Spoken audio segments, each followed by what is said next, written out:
I have another project. Of course, I always have projects. I figure if I live long enough to complete all the current projects, I'll live to be about 3,000 years old. And that's not counting all the new ones, because they breed in the closets at night. But this one is a Dremel Motolathe. Judging from the bakelite on over the motor and everything, I'd say built anywhere from the mid-50s to the mid-60s, give or take. I know they don't make them anymore. It says here, Dremel Division of Emerson Electric, Racine, Wisconsin. Serial number 3E2, so it's fairly one of the originals. I mean, and like I said, it's a lathe that has a center here that screws on like that. And that's not going to stay where I put it. And then it has a tool rest here that goes in this groove, and for your carving tools. And it has what's left of a tailstock. This is the back end. Of course, now if you haven't used a lathe before, you take it and you put a piece of wood between here and then you round it and make whatever you want out of it, table legs or stuff. But unfortunately on this one, the tailstock, this is called the headstock. The tailstock is missing most of its parts. There's a piece that goes over the top here, and then a metal point-like thing that threads through here and, like I said, holds the wood. And unfortunately that's all missing. And like I said, they don't make parts for them anymore. So what to do? I've seen a few of these online for sale. The complete ones are going for 50 or 60 bucks. There was one on sale a couple of days back that didn't have much more than what this one had. It did have the little plastic part that went here, but it didn't have the screw part. And someone was trying to get 20 bucks for that even. And even if I had gotten that and used it for parts for this, or vice versa, I still would have had to make some of the parts. So what I'm thinking, instead of trying to find parts for this tailstock, is to basically get a piece of hardwood and replicate this bottom so that it fits the groove in here, and build a new tailstock. Make it so it can be adjusted like this one can and everything like that, but out of wood.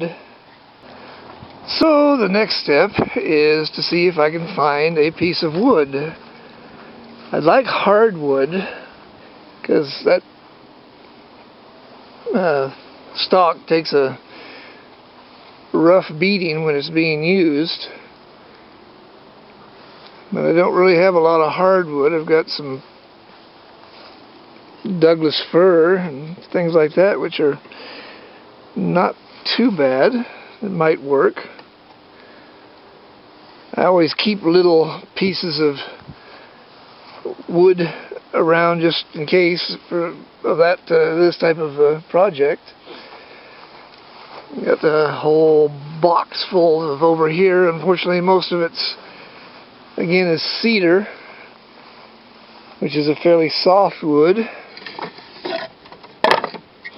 and not too usable.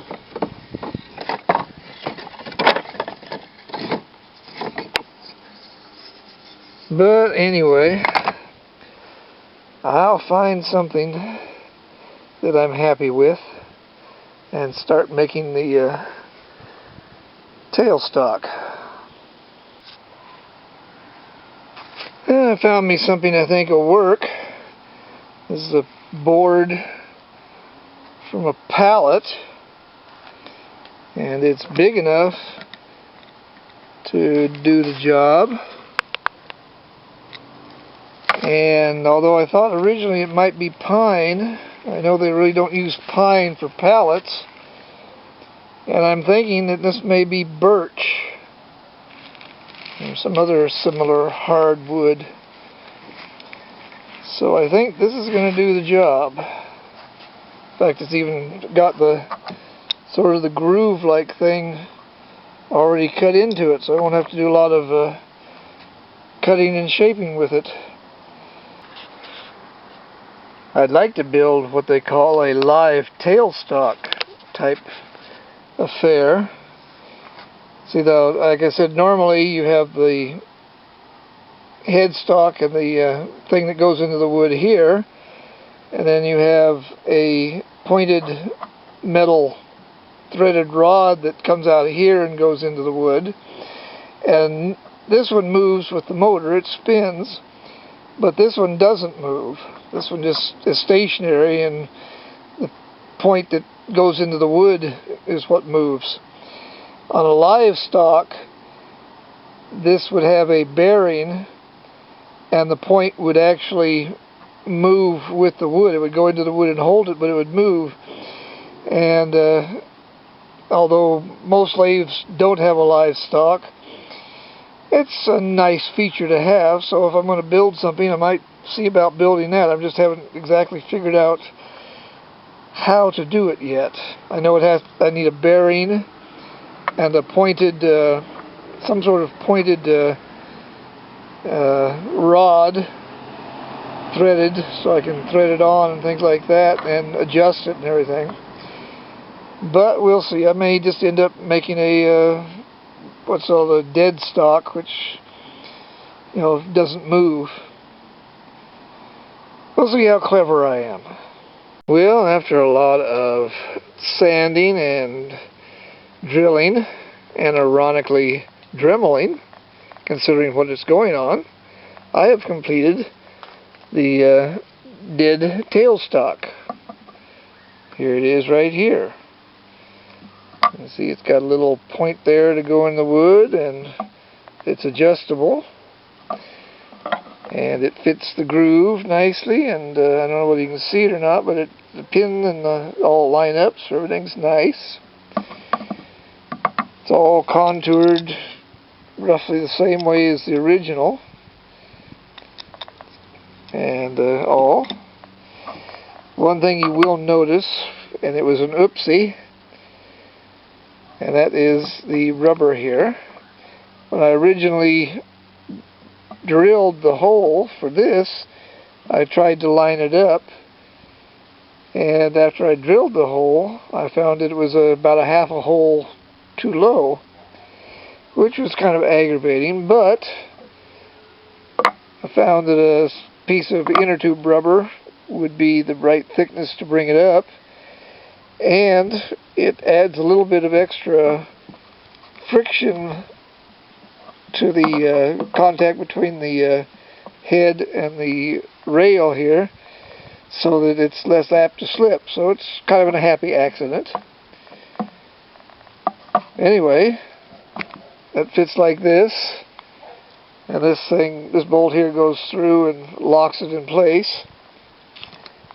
Of course, you'll notice that it is quite a bit beefier than the original. I didn't go to all the trouble of making all these cute little contours and everything like that. I kind of left it looking like a block. But considering the strength difference between the plastic and the wood, I decided that a little blockier would probably be a better thing. I'm also working on a live tailstock. Here's the block that I got for it. You can see it's not too much different than the other one, except it's got a little more bulk. That's because I've got a couple of bearings coming that are 3/4 inch to put into the wood, and of course I need a little more wood to do that with. So when they get here, I'll build the live one. But I wanted to get one of them done because there is a madness to my method. Not only do I want to test this out, make sure it works properly and does all the things it's supposed to do, but I'm building a airplane whirligig, and one of the items I need for it are prop spinners.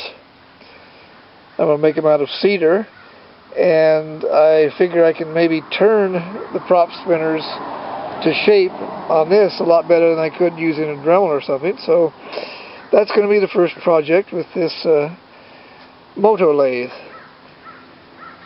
and we'll see how well it works. Well, moment of truth. I've mounted the stock. I've cut a little X in this end to mate up with the steel that holds that, and I've made a little X on this end and put the center point in the center, and it turns. So let's see what it does. Switch on.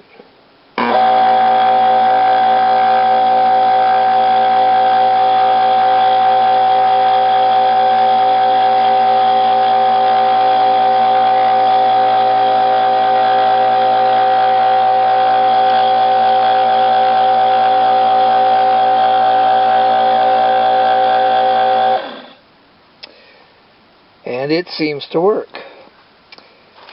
Next thing I have to do is dig out my wood chisels and start rounding this off to make it round. I do have on normal lathes you can adjust the speed, because you're supposed to start out kind of slow as you're knocking the edges off, and then as it gets rounder and rounder you can increase the speed. But this only has one speed, which is a bit of a problem. But I do have a router speed controller that plugs in between the cord and the power, and I may dig that out and see whether that has any advantageous effect on the work. I also have to dig out my wood carving tools, the chisels and stuff, to do that. So that will be the next video, when we get everything set and see if we can do a little wood carving on this.